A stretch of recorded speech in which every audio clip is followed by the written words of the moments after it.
Bonjour les élèves. Alors aujourd'hui, quelque chose d'un peu différent, une présentation par PowerPoint, mais écoutez bien, soyez super attentifs puisqu'à la fin, juste pour voir si vous avez écouté, j'ai préparé une série de questions sur le système digestif. C'est bien? Alors je commence. Il y a beaucoup de bons visuels dans le PowerPoint. Ça va nous permettre de réviser le système digestif. Le tube lui-même contient des parties. On parle de la bouche. On va reparler après des parties de la bouche. Le tube continu et une partie qui est spéciale et importante s'appelle le pharynx. Le pharynx est la jonction, donc le pont, entre la cavité nasale, le nez, et la cavité buccale, qui est la bouche. Je vais aussi porter votre attention sur la petite structure qu'on retrouve juste en dessous du pharynx, vers l'avant. Alors, on va parler d'un trou qui est l'épiglotte et de la... En fait, le trou est la glotte et les structures pour fermer le trou s'appellent les épiglottes. Vous avez un tube à l'avant qui s'appelle la trachée. Donc, si vous placez votre main sur votre cou, vous allez sentir les vibrations si vous parlez ou si vous chantez. Ce tube, le premier tube à l'avant, c'est pour la respiration. Ça s'appelle la trachée. Ensuite, à l'arrière, c'est l'œsophage. Ce qui se passe, c'est que lorsque vous avalez la nourriture va passer au niveau de la luette, qui est une petite extension dans le fond de la bouche. Ça va donner le signal pour que la nourriture ne passe pas dans la fosse nasale du pharynx vers le pharynx et non plus pour que la nourriture n'aille pas dans la trachée. Alors, pour que la nourriture n'aille pas dans la trachée, on doit fermer la glotte et pour fermer la glotte, on doit prendre les épiglottes et les refermer l'une sur l'autre.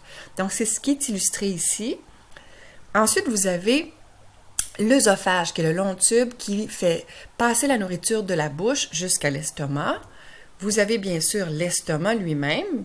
Plus on mange, plus l'estomac devient grand. Moins on mange, plus l'estomac est petit. Ce qui pourrait expliquer, par exemple, que quand on mange beaucoup, on a de plus en plus faim. Une autre partie du tube digestif, c'est le petit intestin aussi qu'on appelle intestin grêle, puis ensuite le gros intestin qu'on appelle aussi souvent le côlon. Et pour terminer, vous avez l'anus. Qu'est-ce qui arrive alors à la nourriture lorsque tu manges? Il y a deux grands types de transformation. La digestion peut être de type mécanique et la digestion peut être de type chimique. Quand c'est mécanique, par exemple, si je mets de la nourriture dans ma bouche et mes dents brisent la nourriture en plus petites parties, si j'ai mis du pain dans ma bouche, ça reste du pain, c'est juste un petit morceau de pain. On n'a pas changé l'aliment tel quel, donc c'est de type mécanique. La langue dans ma bouche, lorsqu'elle brasse les aliments dans la bouche, c'est aussi mécanique. Quand les aliments passent dans des tubes et que les tubes se contractent, on va voir que ça s'appelle le péristaltisme, ça aussi c'est de type mécanique. Et les transformations chimiques, ça c'est plutôt quand on modifie à l'aide de chimiques, d'enzymes, d'acides, etc., les aliments pour les briser en plus petites parties. Donc ça c'est le type de digestion chimique. La première partie dans la bouche fait déjà des digestions de type mécanique et chimique. Donc les dents brisent en morceaux, la langue brise et brasse, puis chimique parce que les glucides déjà dans ta bouche vont commencer à être transformés de façon chimique. Par exemple, l'amidon est brisé grâce à l'enzyme amylase. Le tube digestif, si on commençait par la bouche et les parties de la bouche, parlons d'abord de tes dents. Les dents d'avant vont couper, on les appelle les incisives. Les dents tranchantes en pointu sont les canines, vont permettre de déchirer les aliments un peu comme la viande. Vous avez les prémolaires, puis aussi les molaires. Certains d'entre vous vont aussi avoir l'apparition bientôt de dents de sagesse. Si vous n'en avez pas, c'est parce que vous n'êtes pas sage. Non, ça, c'est pas vrai. Certains jeunes ne vont pas avoir dans les os de leur mâchoire les dents de sagesse. Donc, grâce à des radiographies, on peut prédire ceci. Mais certains d'entre vous vont voir les dents de sagesse apparaître 18 ans, 19 ans, 20 ans. Donc, tu regardes le dessin des dents ici qui montre incisives, vous avez les canines, les prémolaires et les molaires. Comment on peut goûter les aliments? On appelle ceci les pailles ou les papilles gustatives. Donc, sur toute ta langue, vous avez différentes pailles ou papilles gustatives qui vont vous permettre de percevoir les différents goûts, comme par exemple le sucré sur le bout de la langue, les acides vers le côté de la langue. Vous allez avoir le goût du salé aussi, l'amer, comme par exemple le café. Et vous pouvez aussi avoir le goût umami. Alors peut-être que tu n'as pas déjà entendu ce mot, umami. Les goûts umami sont très particuliers, donc vraiment, la plupart du temps, là, les gens adorent les goûts umami ou n'aiment vraiment pas du tout les goûts umami. Si vous adorez le sushi, il y en a dans le sushi, dans les fromages bleus, dans les nouilles instantanées, là, tu sais, genre ramen. Donc ça, c'est le goût umami. Vous avez la luette. Donc la luette, c'est une structure... elle sert vraiment la luette comme signal. Quand la nourriture touche la luette, ça fait un mécanisme pour pas que la nourriture remonte au niveau du pharynx et des fosses nasales. Et aussi, ça donne un signal pour qu'on ferme la glotte grâce aux épiglottes afin que la nourriture ne passe pas dans la trachée. Donc ça, c'est la luette. Ensuite, vous avez l'œsophage, qui est un long tube qui part de la bouche et se rend jusqu'à l'estomac. Il y a un lubrifiant à l'intérieur, une substance qui s'appelle la mucine, qui aide au passage des aliments. J'ai parlé de l'épiglotte, les épiglottes qui vont fermer la glotte pour ne pas aller dans la trachée, pour que la nourriture évite la trachée. Et la nourriture va se rendre dans l'œsophage grâce à un mouvement mécanique qu'on appelle le péristaltisme. Donc, un peu comme quand tu veux avoir de la pâte à dents dans un tube, tu vas pousser ta pâte à dents, contracter le tube pour que la pâte à dents puisse se déplacer. Le même genre de système arrive avec les muscles longitudinaux de l'œsophage pour le passage des aliments. Donc, dans l'œsophage, on appelle ceci le péristaltisme. Il n'y a uniquement que du mécanique. Il n'y a aucune digestion de type chimique au niveau de l'œsophage. Ensuite, on parle de l'estomac, qui est comme en forme de... C'est un compartiment en forme de J. C'est plein d'acide. Le pH est de 2, très acide parce que ça aide les enzymes à faire leur travail. Ce qu'on appelle la chyme, c'est le nom qu'on donne à ce que tu retrouves dans l'estomac. Donc, au niveau de la bouche, la salive et les enzymes et la nourriture, ça porte le nom de bol alimentaire. On appelle ceci bol alimentaire. Et quand on descend dans l'estomac, ce que tu retrouves, le mélange des substances, des acides, des enzymes, s'appelle maintenant la chyme. L'estomac est muni de 2 anneaux musculaires. On appelle l'estomac, on dit que c'est un muscle de type oblique. On a 2 sphincters, 2 muscles, un vers le haut qui s'appelle le sphincter cardial, qui va empêcher ce qu'il y a dans l'estomac, qui est très acide, de remonter. Donc, il y a des gens qui ont des reflux gastriques, des sensations de brûlure. Parfois, ça peut être le sphincter cardial qui ne fonctionne pas très bien. Et vous avez un autre anneau musculaire à la fin de l'estomac, donc entre l'estomac et l'intestin grêle, qu'on appelle le sphincter pylorique. Et celui-ci aussi évite que les contenus de l'intestin grêle remontent dans l'estomac. Donc, par une image, je vais te montrer ceci. Vous avez l'œsophage qui apporte la nourriture par péristaltisme. Vous avez le premier sphincter à l'entrée de l'estomac qui évite que la nourriture dans l'estomac remonte et les acides de l'estomac remontent dans l'œsophage. Vous avez l'estomac en tant que tel. À l'intérieur de l'estomac, il y a des glandes. Donc, les glandes à l'intérieur de l'estomac s'appellent des glandes gastriques. Et ce sont ces glandes qui sécrètent ce qu'on appelle les sucs gastriques, remplis d'enzymes, par exemple comme la pepsine qui brise les protéines, et des acides qui vont aider à la digestion. Vous avez le second sphincter, donc deuxième anneau musculaire, qui s'appelle le sphincter pylorique. Et on a l'intestin grêle, qu'on appelle, la première partie s'appelle le duodénum. Quand on parle de l'intestin grêle, on a une très grande surface de réaction, mais repliée, ce qui occupe un petit volume. Et l'intestin grêle a 3 parties. La première partie est le duodénum, la seconde partie est le jejunum, et la dernière partie s'appelle iléon. Pour vous aider à vous rappeler des noms des 3 parties, j'ai un truc. Alors, je pense à Dieu, qui est le plus haut en premier, ensuite à Jésus, ensuite, et Léon, une simple personne, un commun des mortels. Et c'est comme ça que je me rappelle de duodénum, jejunum et iléon. Chaque partie a sa fonction spécifique. Par exemple, le duodénum sert surtout à digérer et à absorber les lipides. Pourquoi les lipides? Parce que c'est très payant. De plus, deux canaux connectent au duodénum. Un canal qui arrive de la vésicule biliaire qui contient la bile qui a été fabriquée par le foie et un canal qui connecte à partir du pancréas jusqu'au duodénum pour envoyer ce qu'on appelle les sucs pancréatiques. Au niveau du duodénum, il y a donc une digestion et mécanique et chimique. Et pour l'estomac, même chose, j'ai du mécanique parce que ça brasse et j'ai beaucoup de chimique grâce aux enzymes et aux acides. Donc, les deux canaux dont je vous parlais. Un premier canal, juste ici, connecte à partir de la vésicule biliaire. Ça connecte pour envoyer la bile jusqu'au début du petit intestin, donc on appelle le duodénum. Ce canal s'appelle le canal cholédoque.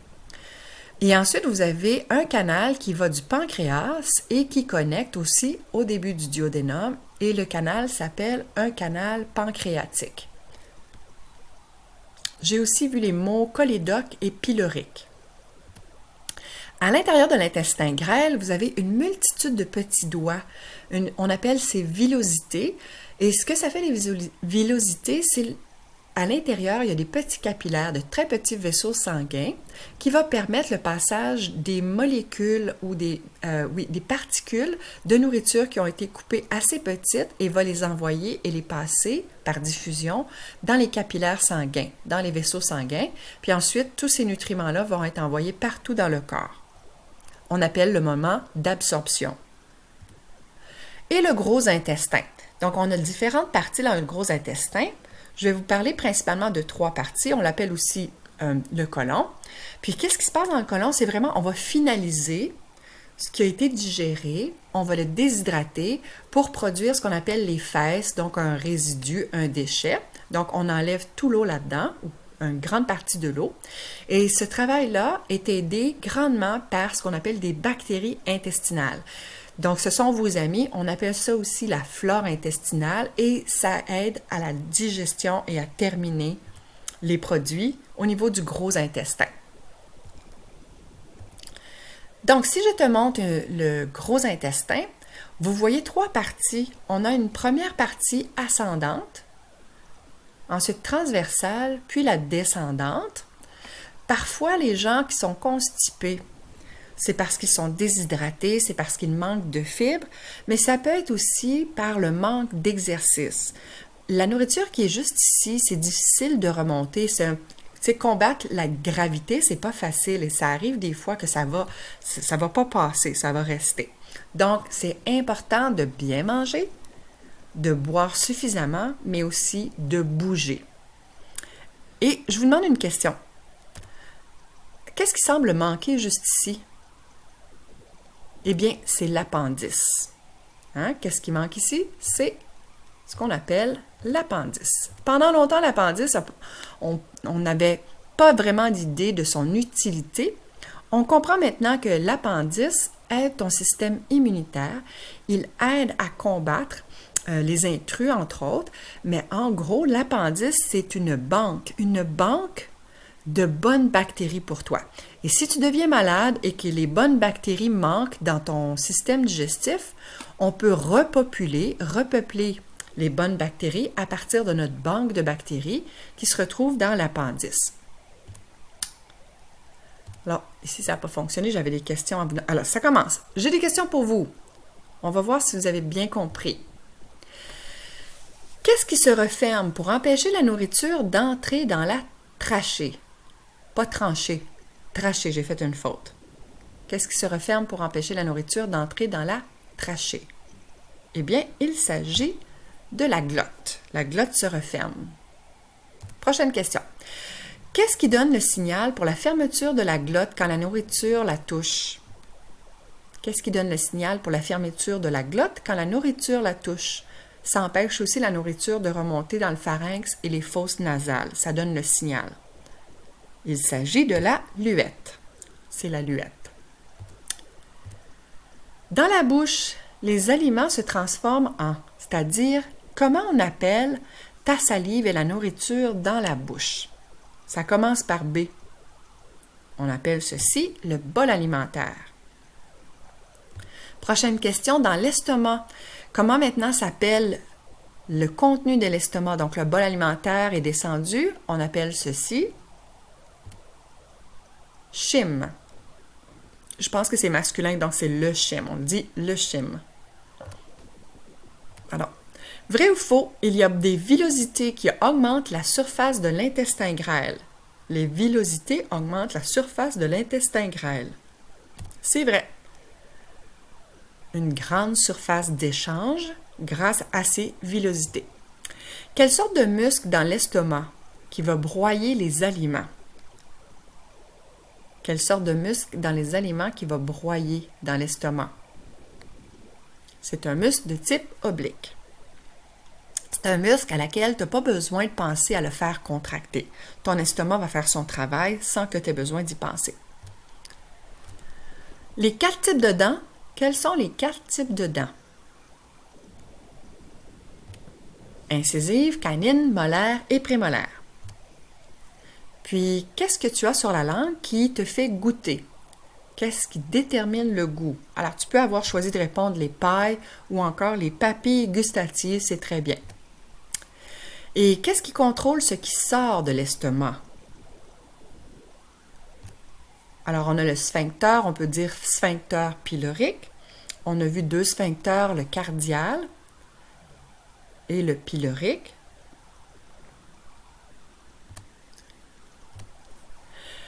Le nom du lubrifiant que tu retrouves dans l'œsophage, ça commence par M.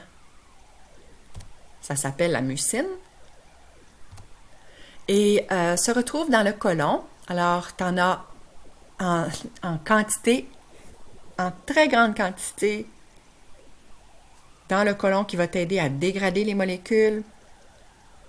Ce sont les bactéries. Donc, tes bactéries intestinales, on appelle ça aussi la flore intestinale. Le duodénum communique. Il y a 2 connexions au niveau du duodénum, 2 canaux. Peux-tu nommer ces canaux? Alors, le canal pylorique et le canal cholédoque, on peut dire aussi pancréatique. Et le rôle de l'appendice, c'est vraiment pour t'aider à combattre des infections. C'est les bonnes bactéries, une banque de bonnes bactéries. Quel est le pH de l'estomac? C'est 2.